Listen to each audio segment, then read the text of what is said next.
நம்மள சில பேருக்கு பார்த்தீங்கன்னா, இந்த ஃபர்ஸ்ட்டு 2 டாட்டை பிடிச்சிருவோம். ஆனா, இந்த 3வது டாட்டை எப்படி எந்த இடத்துல பிடிக்கிறது அப்படிங்கிறது தான் வந்து ஒரு பெரிய குழப்பமாவே இருக்கும். நான் வந்து அளவு ப்ளவுஸ் வச்சு தான் வந்து பிடிப்பேன்.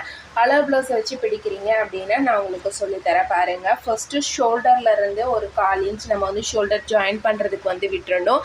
விட்டுட்டு இந்த ஆம்கோல் வளைவில் அப்படியே கொண்டு வந்தோம் அப்படின்னா, இந்த இடத்துல எங்கே வந்து மார்க் பண்ணியிருக்காங்களோ அந்த டாட் வருதோ அந்த இடத்துல ஒரு மார்க் பண்ணிடலாம்.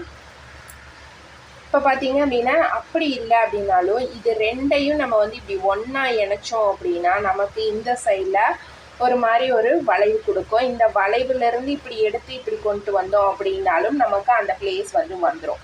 ஓகேங்களா? இந்த மாதிரியும் நீங்கள் வந்து ட்ரை பண்ணி பார்க்கலாம். இப்போ பாருங்கள், நம்ம இந்த இடத்துல வந்து எடுத்திருக்கோம். இப்போ அதே இடத்துல சரியாக இதை வந்து போட்டுட்டு இதோட அளவு எவ்வளோ வருது அப்படிங்கிறத வந்து பார்த்துட்டு இந்த மெஷர்மெண்ட்டை இந்த ஃபஸ்ட் டாட்டுக்கும் 3rd டாட்டுக்கும் இருக்கிற டிஸ்டன்ஸ் வந்து கரெக்டாக இருக்கா அப்படின்னு செக் பண்ணி பார்த்துட்டு இந்த அளவில் மார்க் பண்ணிவிட்டு இந்த 3rd டாட்டுக்கும் 2nd டாட்டுக்கும் இருக்கிற டிஸ்டன்ஸ் கரெக்டாக இருக்கா அப்படிங்கிறதையும் செக் பண்ணி பார்த்துக்கணும்.